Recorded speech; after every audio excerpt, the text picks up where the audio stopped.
Students, प्रिय बच्चों, CBSE बेटा हमेशा बदलाव में रहती है। कहीं ना कहीं कुछ ना कुछ वो बदलाव करती रहती है। और इस बार भी बेटा जो सीबीएसई का जो सिलेबस आया उसमें कुछ बदलाव किया गया। क्वेश्चन के पैटर्न में भी बदलाव है। तो वो क्वेश्चन के पैटर्न में क्या बदलाव है तो हमारे साथी सत्यमान सर आपको बताएंगे कि क्वेश्चन के पैटर्न में क्या बदलाव है। तो सर, जय हिंद स्टूडेंट्स। आज जो है 2023 फिनिश हो रहा है, 2024 लगने वाला है। तो कल से 1 तारीख आने वाली है। तो आप सबको जो है हैप्पी न्यू ईयर 2024। और हम लोग बेटा अनसॉल्व स्टार्ट करने चल रहे हैं। और सीबीएसई जो है इस बार बोली है कि कापियाँ काफ़ी टफ चेक होंगी। ठीक है, तो अनसॉल्व हम लोग फिजिक्स का स्टार्ट करने चल रहे हैं। तो सबसे पहले हम आपको बताएंगे कि पेपर पैटर्न कैसे आता है, कितने क्वेश्चंस आते हैं, कितने मार्क्स आते हैं, क्वेश्चंस में क्या क्या तरीका दिया रहता है, कैसे आपसे क्वेश्चंस पूछेगा, आपको रिप्लाई कैसे करना है। इन सारे तरीकों पर हम लोग पहले बात करेंगे। उसके बाद हम लोग क्वेश्चंस के सॉल्यूशंस पर डायरेक्ट आ जाएंगे। ठीक है, तो हम सबसे पहले यहाँ पे आपको पैटर्न बताने वाले हैं। आप यहाँ पे ध्यान से देखिएगा। देखिए, पूरे पेपर में जो है 5 सेक्शन आएंगे बेटा। Section A, section B, section C, section D and section E. तो चलिए हम लोग 1 बाय 1 देखते हैं सर। सेक्शन ए और बी, सी, डी और ई। ए में जो क्वेश्चंस पूछा जाएगा, ए में टोटल कितने क्वेश्चंस हैं? टोटल क्वेश्चन 16 है सर। 16 है सर। 16 क्वेश्चंस आएंगे जी। और इसमें कितने क्वेश्चन आएंगे सर? क्वेश्चन 5 आएगा सर। 5 क्वेश्चंस आएंगे, देखते रहिएगा आप लोग। और इसमें सर कितने क्वेश्चंस आएंगे? 7 क्वेश्चन आएंगे सर। ये सब क्वेश्चन चल रहा है जी। और इसमें 2 क्वेश्चंस आएगा केस स्टडी आएगा। और इसमें कितना क्वेश्चन आएगा सर? 3 क्वेश्चन आएगा सर। क्वेश्चन इसमें long answer type, okay, LAT। तो इसमें आपके 12 क्वेश्चंस आएंगे MCQ। और इसमें 4 क्वेश्चंस आएंगे असर्शन एंड रीजनिंग ना सर। ये भी संभावना है बेटे कि इसमें भी कुछ बदलाव करे सीबीएसई, है ना, क्योंकि क्वेश्चन के पैटर्न को वो बदलने की बात अधिक कर रहा है। तो हमेशा पैटर्न को चेंजेस किया जाता रहता है। लेकिन फिलहाल और हम लोग जो यहाँ पे एक सैंपल पेपर हम लोगों के पास है और वो पूरा एक एनालिटिकल तरीके से तैयार किया गया है। तो आप लोग यहाँ पे देखते रहिएगा। और इसमें तो आपका जो आएगा बिल्कुल वही सब आता चला जाएगा, इसमें भी और इसमें भी। ठीक है, अब हम लोग थोड़ा सा नंबर की बात कर लेते हैं। कितने नंबर्स का पूरा आपका पेपर रहने वाला है बोर्ड का, ठीक है, सीबीएसई का। तो अब हम लोग यहाँ पे नंबर देख लेते हैं। चलिए, ये जो सेक्शन एक 16 क्वेश्चंस रहेंगे, सबका नंबर कितना रहेगा? 1 रहेगा। तो ये 1 नंबर्स रहेंगे। और ये कितना नंबर रहेगा सर? 2 नंबर्स का। 2 नंबर्स के कितने क्वेश्चंस आएंगे? 5 क्वेश्चन। और ये कितना मार्क्स का रहेगा? 3 मार्क्स। एंड सर थोड़ा सा ओके देख लीजिए बच्चों। ओके। और ये कितने मार्क्स का रहेगा? 4 मार्क्स का 2 क्वेश्चन केस स्टडी। हाँ। और ये टोटल कितना है सर? ये 5 मार्क का। ये लॉन्ग आंसर टाइप का क्वेश्चन है बेटा। ठीक है। एंड अब हम लोग देखते हैं टोटल कितना नंबर हुआ। 16 × 1 16, total 16 marks. And 5 × 2 what? 10 marks. हाँ। एंड 7 × 3 सर कितना? 21। और ये कितना है? 4 × 2 8 एंड 5 × 3 15। तो टोटल कितना मार्क्स हुआ? अब आप लोग जोड़ के बताएं कमेंट में, जल्दी से बताइए। 16 + 10 कितना हुआ? 26। 26 + 21 47। 47 + 8 कितना हुआ? 47 55 एंड 15 व्हाट? 70। तो टोटल आपका पूरा जो पेपर है वो 70 मार्क्स का पूरा पेपर होने वाला है। और हम लोग आपको पूरा 70 मार्क्स दिलाने के लिए हम लोग यहाँ पे अनसॉल्व शुरू कर रहे हैं। ठीक है, तो अब कहीं पे आपको घबराने की जरूरत नहीं है। हम और सर दोनों लोग मिलके अब आपकी मेहनत को हम साकार करने वाले हैं। बेटा पूरा पूरा सीबीएसई को एक भी नंबर देना नहीं है, पूरा पूरा नंबर आपको खींच के लेके आना है, ये समझ लीजिएगा। अगर आप हमारा अंशाल देख रहे हैं तो ये गारंटी है कि आप पूरा पूरा ये लेके आ पाएंगे, ठीक है। तो इसको आप लोग नोट कर लीजिए पूरा पूरा पैटर्न। हाँ, संभावना है कि ये सत्र भर आप मेहनत ना किए हों, हाँ। लेकिन फिर भी अगर इस पूरी सीरीज को आपने फॉलो किया बेटे, हाँ। तो निश्चित रूप से आपके मार्क बढ़ेंगे। हाँ। तो जैसा कि सर ने बताया कि बोर्ड को आप देख सकते हैं, हम थोड़ा सा पीछे भी हट जा रहे हैं सर, और सब बच्चे मार्क को आप देख सकते हैं, रोक के पॉज करके देख लीजिए। आप देख सकते हैं। सारे पेपर्स में मतलब physics, chemistry, bio, math, English, Hindi, SSTs में सारे पेपर्स का यही पैटर्न है आपका सीबीएसई का, ठीक है। तो चलिए अब हम लोग इसको टिक करते हैं और ओके करके आगे बढ़ते हैं। आगे बढ़ते हैं बेटा। अब हम डायरेक्ट हम लोग क्या करने वाले हैं इसको आप देखिएगा। हाँ, बिना समय गंवाए हम लोग जो है सर बताइए बच्चों को। क्वेश्चन प्रैक्टिस करेंगे बेटे। तो डायरेक्ट हम लोग क्वेश्चन पर आ जाते हैं। हाँ। और क्वेश्चन हम पढ़ेंगे बेटा, वो आपको स्क्रीन पर दिखेगा। हम लोग सेक्शन 1 का फिजिक्स का अनसॉल्व सॉल्व करने चल रहे हैं। तो आज हम लोग इस वीडियो में 12 एमसीक्यूज को डिस्कस करने वाले हैं, ठीक है। तो स्क्रीन पर क्वेश्चन आपके सामने दिख रहा होगा। हाँ, तो क्वेश्चन पढ़ भी दे रहे हैं बेटा। तो जैसे क्वेश्चन बेटे है, which of the following is not the property of an equipotential surface, right. तो ऑप्शन ए है कि they do not cross each other. Option B है the work done in carrying a charge from one point to another on an equipotential surface is 0. Option C है बेटा, for a uniform electric field they are concentric sphere. और last option बेटा D है, they can be imaginary spheres. तो थोड़ा सा इसका explanation हमारे साथी सत्यवान सर भी देंगे। सर ये इक्विपोटेंशियल सरफेस का है, ये तो बहुत आसान क्वेश्चन है। Okay, इसमें देखिए इसमें क्या क्या दिया है हम लोग देखेंगे। दे do not cross each other. Equipotential surface एक दूसरे को क्रॉस तो करते नहीं है, ये सही बोल रहा है। और उसके बाद दूसरा है the work done in carrying a charge from one point to another on an equipotential surface is 0।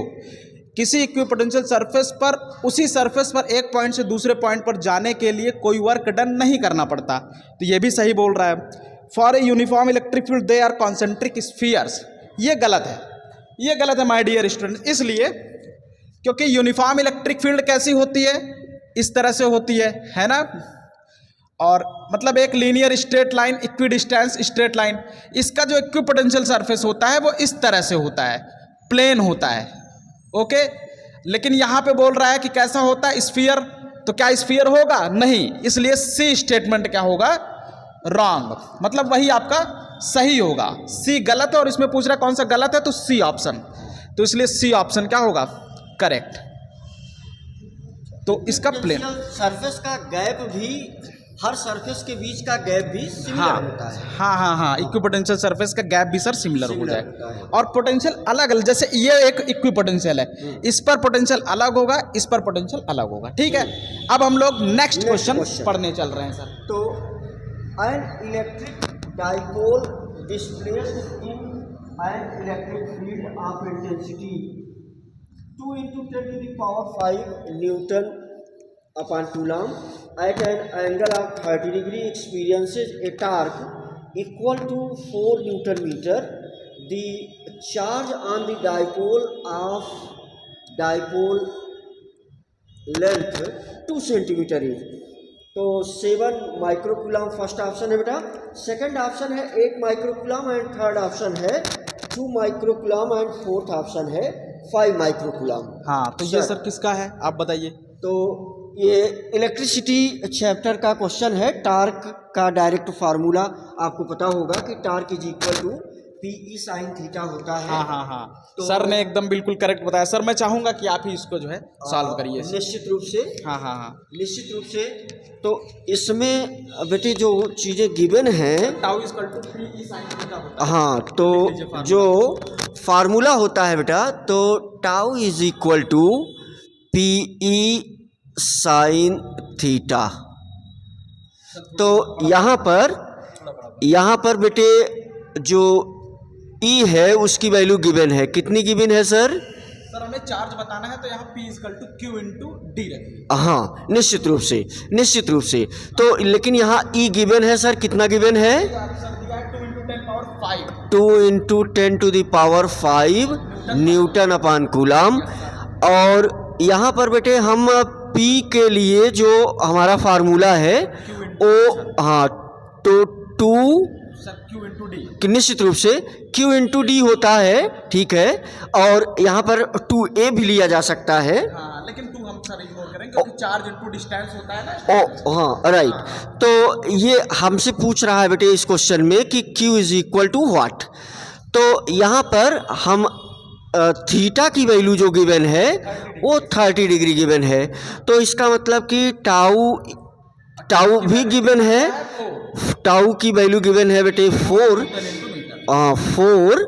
और फिर हम इसमें वैल्यू रख देंगे। अब ये सारी वैल्यूज हम लोग कहाँ पे रखेंगे? इस फार्मूले में।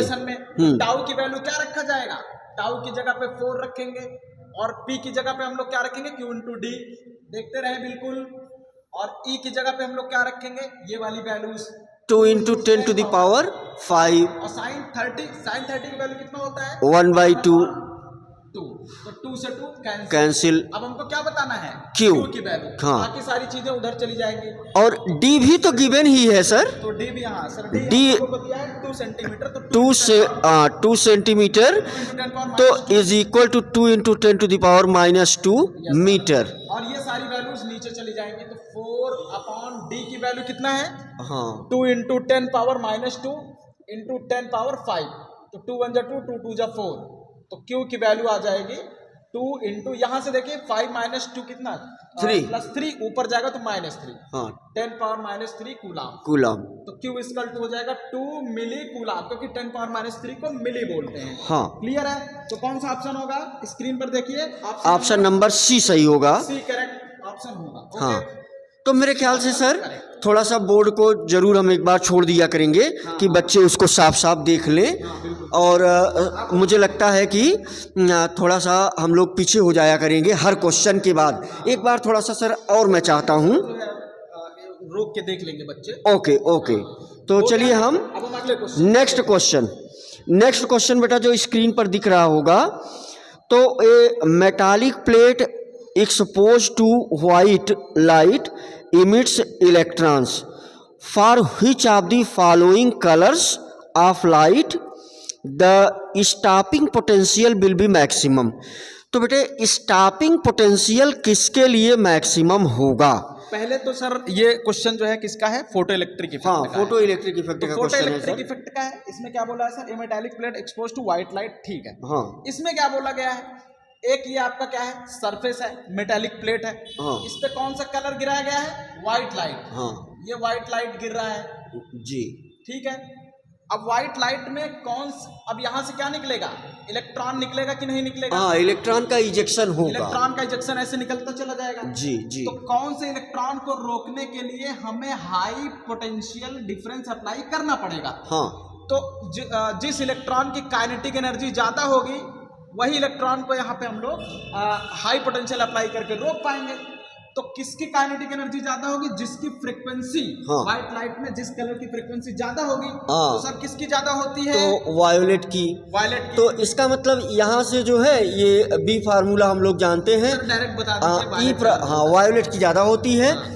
ई प्रोपोर्शनल, हाँ, E is equal to h nu. और प्रोपोर्शनलिटी में अगर हम लिखना चाहें तो सिर्फ और सिर्फ न्यू लिख सकते हैं। तो इसलिए तो वायलेट कलर का क्या होगा? यहाँ हम देख सकते हैं ये न्यू। वायलेट कलर का फ्रीक्वेंसी क्या होगा? वायलेट कलर का फ्रीक्वेंसी होगा सबसे मैक्सिमम फ्रीक्वेंसी। इसलिए मैक्सिमम रोकने के लिए किसको आपको हाई पोटेंशियल अप्लाई करना पड़ेगा? वायलेट कलर का। तो कौन सा ऑप्शन होगा my dear students? Option number violet colour D option will be correct. हाँ, D option will be correct. तो सर मुझे लगता है कि बच्चे जरा सा देखना चाहेंगे। तो डी ऑप्शन सही है। तो बेटे जो है नॉर्मल सा एक छोटा सा फार्मूला यही आप अपने दिमाग में रखेंगे। और ई प्रोपोर्शनल टू 1/λ भी, तो ये चीज़ें इससे कनेक्टेड हैं। और अब हम लोग नेक्स्ट क्वेश्चन की तरफ बढ़ेंगे। सर हम लोगों को बहुत मेहनत करने की ज़रूरत है, क्योंकि बच्चे जो है इलाहाबाद में आप समझिए तैयारी कर रहे हैं और जो है बनारस में तैयारी कर रहे हैं, ऐसी ऐसी परिस्थितियों में तैयारी करते हैं जी और कभी कभी ऐसा होता है कि बच्चे बहुत मेहनत करते हैं लेकिन नहीं निकल पाता है। जी। तो हम लोगों को उनकी भी रिस्पॉन्सिबिलिटी सर लेके चलनी पड़ेगी, इतना समझ लीजिए सर। निश्चित रूप से बच्चों, आपका थोड़ा सा भी सपोर्ट अगर हमें मिल जाता है तो हम निश्चित रूप से आपके साथ हैं। और बिना समय गंवाए हुए हम अगला क्वेश्चन आपके सामने पढ़ते हैं जो स्क्रीन पर दिख रहा होगा। When alpha particles are sent through a thin gold foil, most of them go straight through the foil because. Option sir पढ़ना चाहेंगे? हाँ हाँ, ऑप्शन इसमें 4 ऑप्शन दिया है ना, देखिएगा। अब पहला ऑप्शन है alpha particle are positively charged, the mass of an alpha particle is more than the mass of an electron. और सी ऑप्शन है most of the part of an atom is empty space. D option है alpha particle move with high velocity. इसमें क्या पूछा गया है? इसमें हमसे यह पूछा गया है, इसमें हमसे पूछा गया है कि यहाँ पे क्या है, गोल्ड फॉइल है। ये कौन सा है? रदरफोर्ड स्कैटरिंग एक्सपेरिमेंट का क्वेश्चन है। ये क्या है? Gold foil. गोल्ड फॉइल में जब यहां से अल्फा पार्टिकल भेजा गया तो सारे अल्फा पार्टिकल ज्यादातर कहां चले जा रहे थे? सीधे चले जा रहे थे सर, सीधे चले जा रहे थे, तो मतलब डेविएट भी नहीं कर रहे थे। तो इससे यह पता लगा कि अगर ये सीधे चले जा रहे हैं तो इसका मतलब इनके रास्ते में कोई रुकावट आई ही नहीं। जब कोई रुकावट नहीं आई तो इसका मतलब ज्यादातर पार्टिकल आ गए इस पे, हाँ वैकेंट है। जब कोई रोक ही नहीं पा रहा इसका मतलब वहां पे खाली है। तो इस वजह से आपका कौन सा ऑप्शन होगा? सी ऑप्शन सर होगा इसमें। Most of the part of an atom is empty space. जैसे ये अगर गोल्ड फॉइल है तो ये बहुत सारे एटम होंगे बेटे, और जैसे गोल्ड है तो ये एक बड़ा एटम है क्योंकि इसका एटॉमिक नंबर भी 79 होता है। हाँ हाँ, तो 79 इसका एटॉमिक नंबर है। हाँ हाँ। तो ये गोल्ड के एटम के द्वारा ये फॉइल बनी हुई है। हाँ हाँ। और यहाँ से अल्फा पार्टिकल मैक्सिमम क्रॉस कर जा रहे हैं। हाँ। अल्फा पार्टिकल जो है आप देखें जैसे एल्युमिनियम फॉइल आप देखते हैं जिसमें खाना पैक होता है, रोटी वगैरह आप पैक करते हैं, वैसे ही गोल्ड फॉइल है। ठीक है। हाँ, अभी ये नहीं कि अब आप इस एक्सपेरिमेंट आपको गोल्ड आ गया तब आप सोचे कि इसको गोल्ड निकल जाए तो अमीर बन जाएंगे, जो है ये सब नहीं सोचना है सर। बच्चे जो है कहते हैं कि 60 तरीके से अमीर नहीं बनना है बेटा। समझे? ये सब करना पड़ेगा। हाँ, मेहनत करना पड़ेगा जो है। नेक्स्ट क्वेश्चन सर पढ़िए। हाँ, नेक्स्ट क्वेश्चन है, क्वेश्चन पढ़िए। एक सेकंड सर। नेक्स्ट क्वेश्चन है एन इलेक्ट्रॉन। सर इससे थोड़ा साफ कर लिया जाए। मुझे लग रहा है कि एक बार हम लोगों को बोर्ड छोड़ देना चाहिए। वो सर हो जाता है। हाँ, वो हो जाता है। हर क्वेश्चन के बाद एक बार बोर्ड छोड़ दे। हाँ। आप नेक्स्ट क्वेश्चन पढ़ें सर। ये वाले।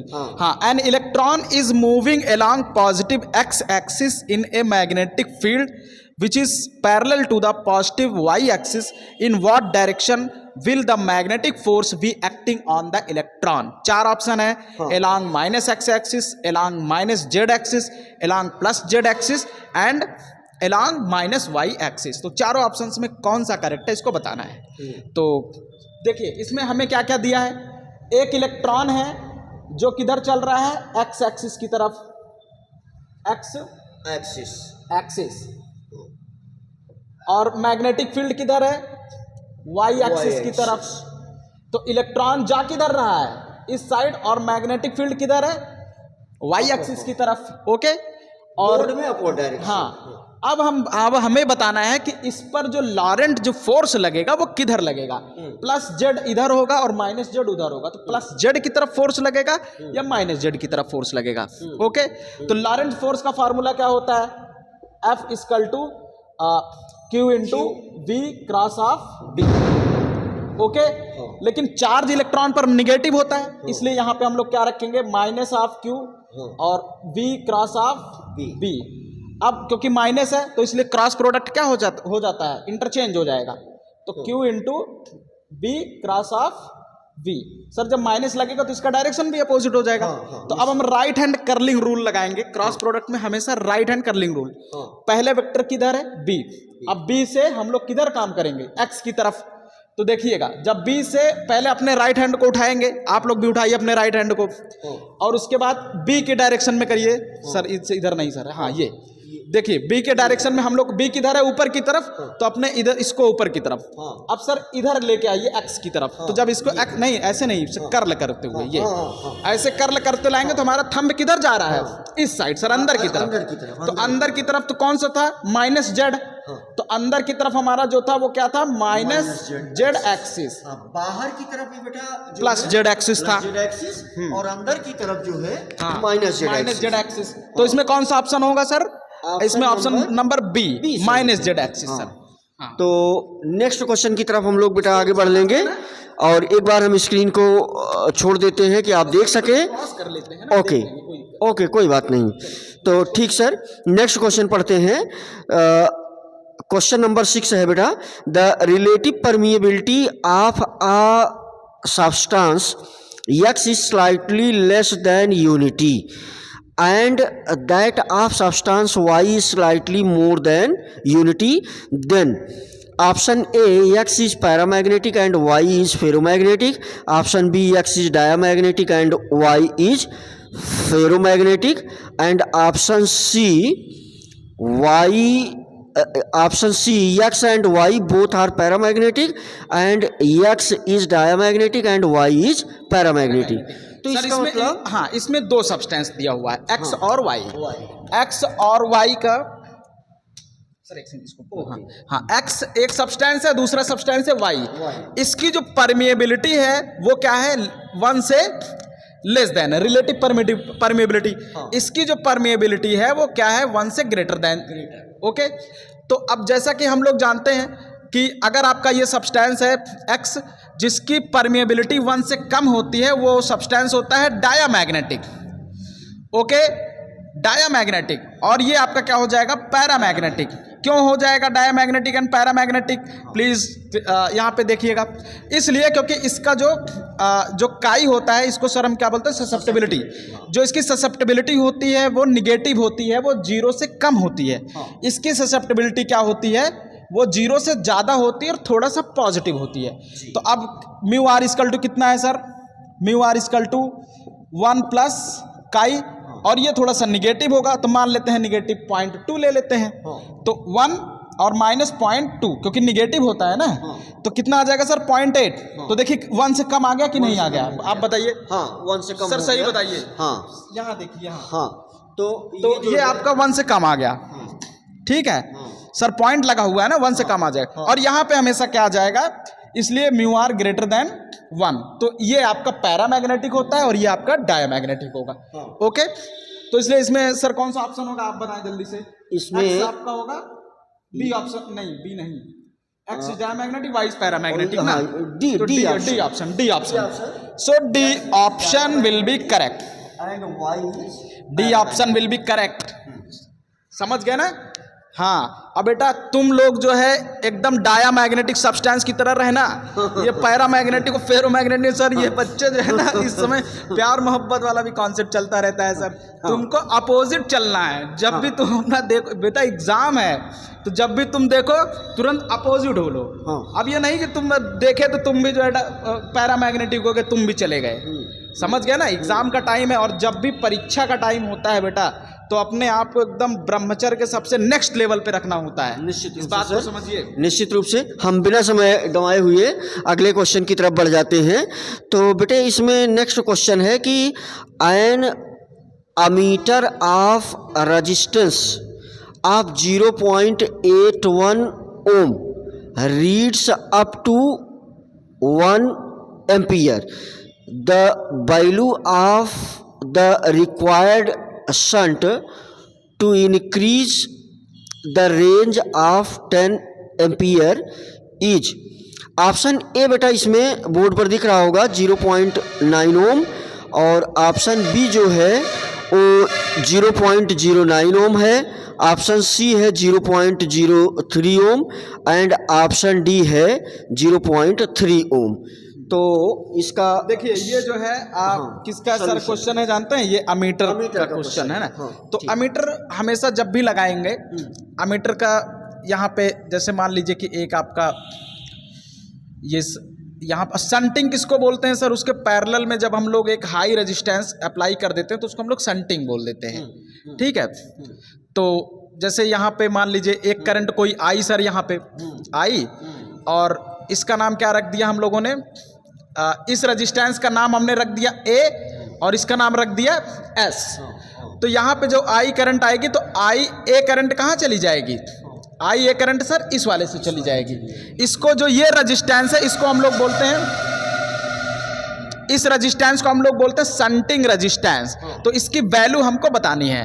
तो अब आई ए इधर चली जाएगी तो इधर कितनी करंट आएगी सर, आई माइनस आई ए। तो यहाँ पे कितना लिखा जाए सर, ये करंट आई माइनस आई ए है। अब अच्छा, इन दोनों में वोल्टेज क्या होगा, जब भी कभी भी दो रजिस्टेंस सर पैरेलल में कनेक्ट होता है तो उनके वोल्टेजेस क्या होते हैं, सेम होते हैं। तो इसका मतलब V A equal to V S.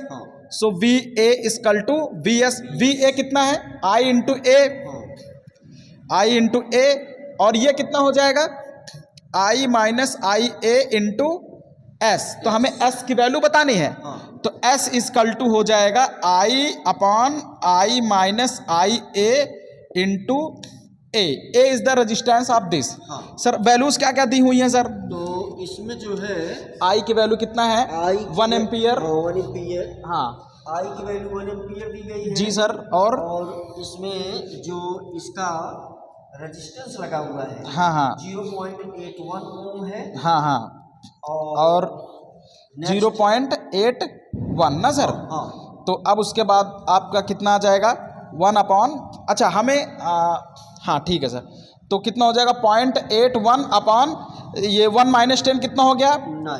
तो सर कितना हो जाएगा -9। तो इस तरह से यहाँ पे 9 से सर कितना हुआ, ये आ जाएगा हाँ -0.09 सर, 9 जा 81।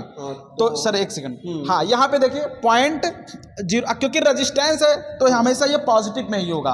तो इसलिए इस डिफरेंस का मतलब क्या हो गया, शंटिंग की जो वैल्यू आ गई वो कितनी आ गई, 0.09 ओम। ओके, तो अब इसमें देखेंगे हम लोग सर कौन सा ऑप्शन इसमें करेक्ट होगा। इसमें ऑप्शन नंबर बी करेक्ट है। बी करेक्ट है, बी करेक्ट है, 0.09 ओम। हाँ, तो इसमें हमारा कौन सा ऑप्शन करेक्ट होगा, B option will be correct. हाँ, ऑप्शन बी इज करेक्ट। ठीक है, तो नेक्स्ट क्वेश्चन सर पढ़ेंगे। नहीं सर आप ही पढ़ दीजिए। ओके, तो नेक्स्ट क्वेश्चन बेटे पढ़ते हैं हम लोग।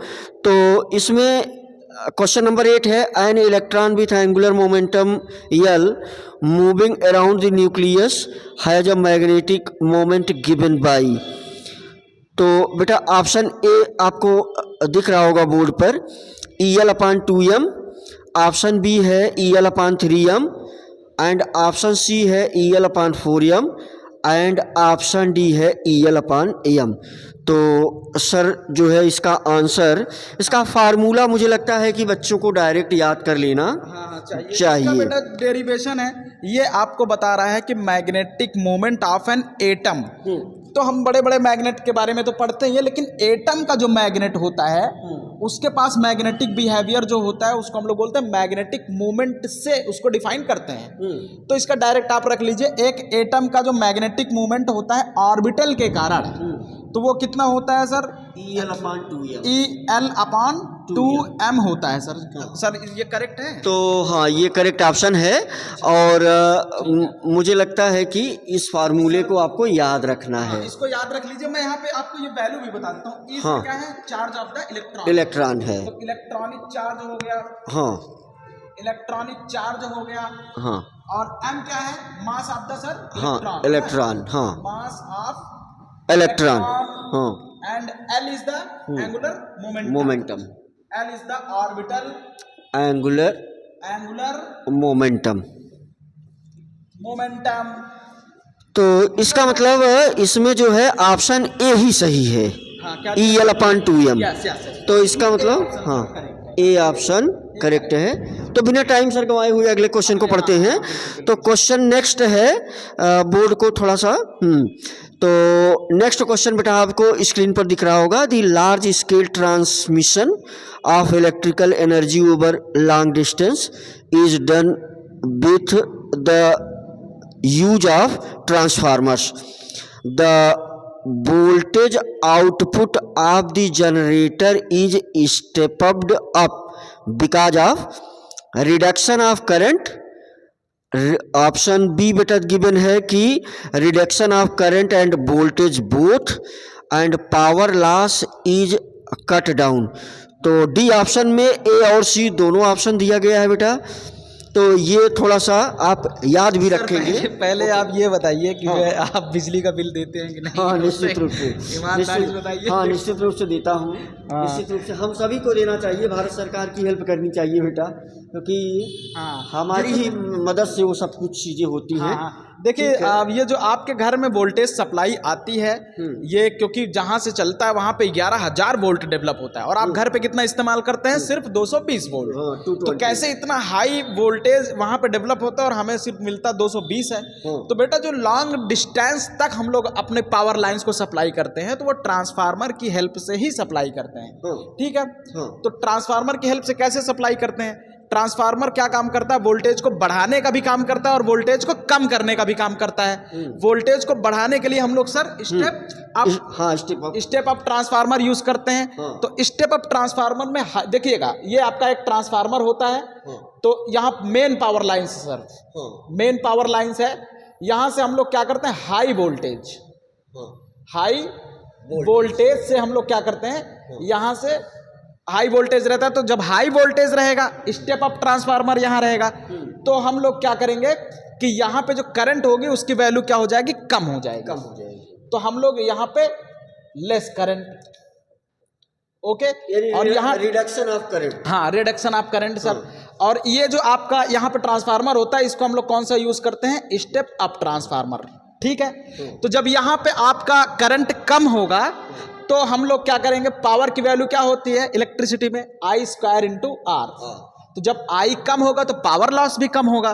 तो इसलिए हम लोग स्टेप अप का ट्रांसफार्मर का यूज करते हैं ताकि आपका पावर लॉस भी कम हो और उसके बाद हमारा जो वोल्टेज है, जो लाइन है, वो दूर तक पहुंच जाए, ठीक है? तो इस वजह से यहाँ पे आपका लेस करंट और लेस पावर लॉस। तो कौन सा ऑप्शन होगा सर? ऑप्शन डी करेक्ट होगा बेटा, रिडक्शन ऑफ करंट और power loss is cut down. तो डी ऑप्शन में ये दोनों चीजें दी गई हैं, ए और सी। तो एक बार जो है मेरे ख्याल से ये थोड़ा सा आपके लिए लर्न करने वाला क्वेश्चन बनेगा। और बिना टाइम गंवाए बेटा नेक्स्ट क्वेश्चन हम पढ़ते हैं। The diagram below shows the, आपको डायग्राम दिख रहा होगा बोर्ड पर। The diagram below shows the electric field E and magnetic field B, component of an electromagnetic wave at a certain time and location।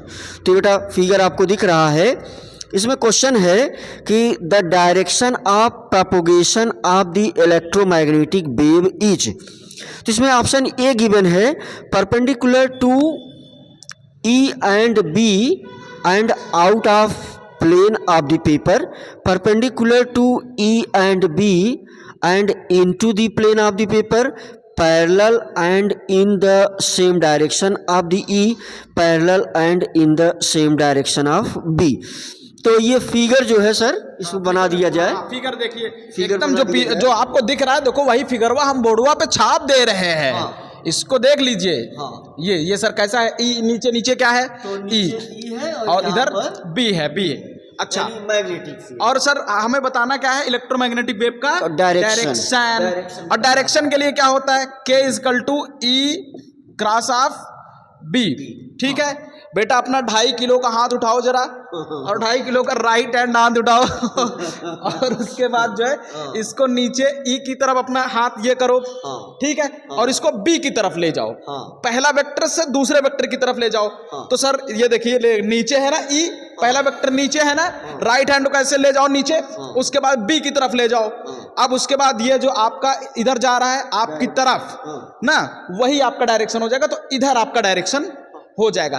तो direction sir क्या हो जाएगा? Out of the paper perpendicular, ठीक है? तो इसका मतलब इसका डायरेक्शन कैसा होगा? पेपर के आउटवर्ड डायरेक्शन में। तो कौन सा ऑप्शन होगा sir? Out of the paper. Out of the paper perpendicular हो जाएगा।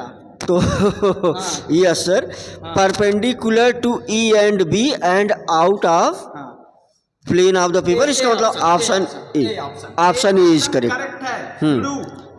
Option A option A is correct.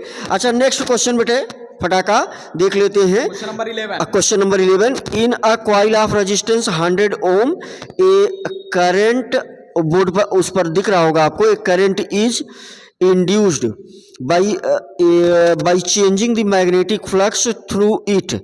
The variation of current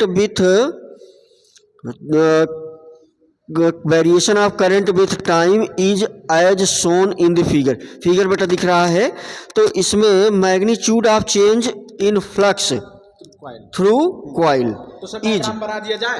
तो डायग्राम सर बना दिया जाए। चलिए चलिए डायग्राम देखिए यहाँ पे एकदम से। डायग्राम देखो बेटा, हाँ। और ऑप्शन जो है दिख भी रहा होगा, अब उसको पढ़ने की क्या जरूरत। हाँ। तो डायग्राम देखिए, डायग्राम में सर क्या क्या है, एक ये लाइन है, दूसरी लाइन ये है, दो एक्सिस है। हाँ। और एक लाइन ऐसे गया हुआ है।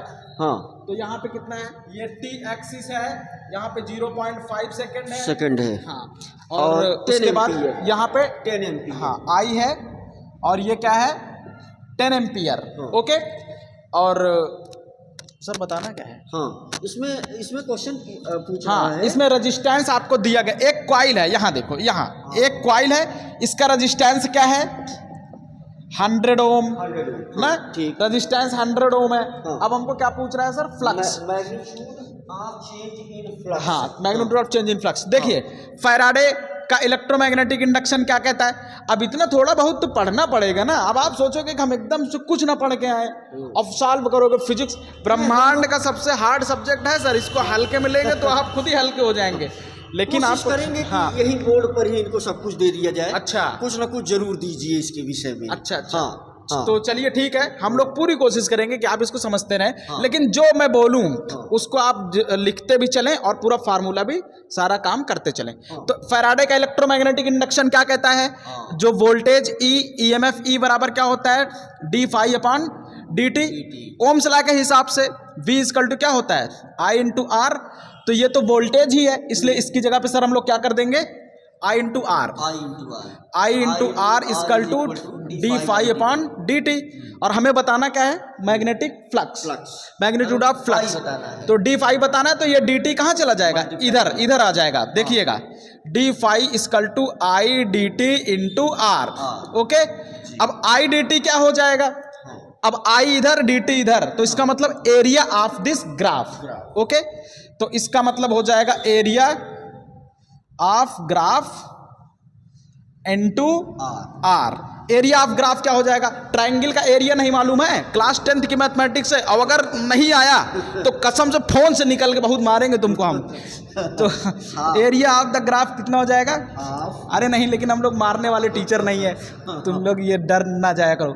हाँ, क्या हो गया 1/2। बेस कितना है 0.5 और हाइट कितना है 10, तो 0.5 इंटू 10। आर की वैल्यू 100, तो ये कितना हो जाएगा, देखो 10 इंटू 0.5 कितना हो जाएगा 5। तो 500/2 that is the 250 weber d5। तो आ नहीं गया 250 वेबर, कहाँ है सर आंसर। तो इसमें जो है answer number option number D D will be correct. एक बार आप लोग इसको नोट कर लें, न्यूमेरिकल है, ठीक है। जो है करेक्ट हो गया बेटा। हाँ, डी ऑप्शन करेक्ट। ओके, आप लोग इसको वीडियो रोक के नोट कर लें। अब इस वीडियो का लास्ट क्वेश्चन हम लोग सॉल्व करने वाले हैं। तो मुझे लगता है कि आप पढ़ेंगे सर, मैं पढ़ दूं। हाँ, चलिए लास्ट क्वेश्चन मैं ही पढ़ देता हूं। हाँ, लेकिन फिर फार्मूला सर आप लिखिएगा ये वाला। निश्चित रूप से। चलिए, the energy of an electron in nth orbit of hydrogen atom is En equal to -13.6 n square electron volt upon में है। The negative sign of energy indicates that. अरे सर ये तो एकदम हलवा वाला क्वेश्चन है। क्वेश्चन आ गया। आप फार्मूला लिख के निगेटिव का आप बता दीजिए कॉन्सेप्ट बच्चों को। कोई बात नहीं। तो ये जो है, ये जैसे इसमें तो बेटे गिवन भी है, और यहाँ कॉर्नर में हम आपको समझा देते हैं। तो जैसे ये चीज़ तो गिवन है कि En इज इक्वल टू, हाँ कोप्चे में इस क्वेश्चन को आप देख सकते हैं कि En is equal to minus, इसमें गिवन है 13.6/n square minus 13.6/n square. तो इसमें जो भी ऑप्शन दिया गया है कुल मिलाकर के हमें माइनस साइन का क्या मतलब हुआ। तो इस माइनस साइन का मतलब ये है बेटा कि इलेक्ट्रॉन बाउंड है, और उसी वजह से ये साइन जो है एनर्जी का निगेटिव दिखाया जा रहा है। जब भी कभी भी सर अगर मतलब किसी चीज की एनर्जी मतलब बाउंडेड होती है, किसी चीज का चक्कर लगा रहा हो या किसी जैसे आदमी कर्ज में नहीं फंसा होता है, तो आप समझिए उसका मतलब उसके पास निगेटिव पैसा है। तो वही चीज जिसके पास निगेटिव एनर्जी, इसका मतलब वो बाउंडेड है, वो किसी वो किसी और के अंडर में होता है। जैसे कर्जदार क्या हो गया, किसी और के अंडर में हो गया ना सर। तो इस वजह से निगेटिव एनर्जी का क्या मतलब हुआ कि किसी और के अंडर में। तो ये एनर्जी है किसकी, इलेक्ट्रॉन की, और इसका मतलब electron is bounded under the nucleus. Okay, तो ये हमारा लास्ट क्वेश्चन था। तो इसमें ऑप्शन नंबर हो जाएगा B option, electron is bounded with the nucleus.